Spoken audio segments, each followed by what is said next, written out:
Hey everybody, Richard with the Hunter-Gatherer Society, and I'm supposed to be camping, and I'm not. I'm actually preserving some plums right now, packing those away for the wintertime. I was out yesterday camping. I did the video on oysters and tide pooling, and I woke up yesterday and the wind had picked up and it changed direction. It had a whole different feel to it. And so I pulled up the weather app, and sure enough, they had put rain, 40%, 50% chance of rain back in for overnight and for today. Now, I decided that I didn't want to deal with that. So, I was thinking about that, and thinking about people getting into camping or trying to get back into camping, or who maybe just haven't had the best experience with camping so far but still want to do it.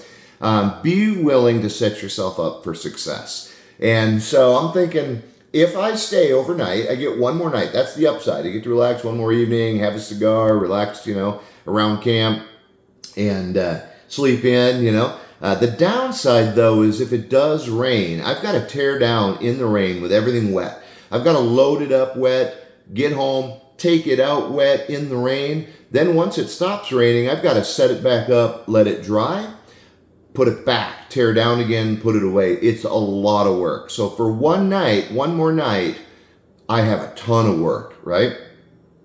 And it's Sunday, so I've got to get ready for the work week. I've got things around the house that need to be done. And so I just made the decision to pull it. I was only 45 minutes away. So I had set up camp strategically so that I was fairly close to home in case I forgot something. I had went back and got the kayak because originally I had the e-bike. So I was set up for success from the gate, right? And then, I had 2 great days, 2 nights of relaxation, 2 great days of hanging out, doing some fishing, doing some foraging, doing some tide pooling.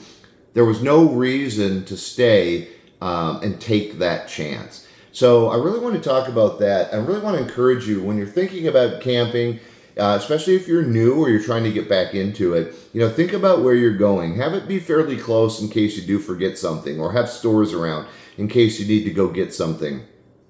Be willing to fold and not just fight out that last day, because oftentimes when you're stubborn, and I've done it, and you stay that extra night against, your better judgment, the memories end up being sour, right? If you're in a hammock and you get hit with a storm and have to hike out in high winds and rain, not fun. So think about what you're doing, think about where you're going, and be willing to bail if the weather turns on you. Go home, wait for the next event. So Richard with the Hunter-Gatherer Society, and I hope that you get outside and do something wild real soon.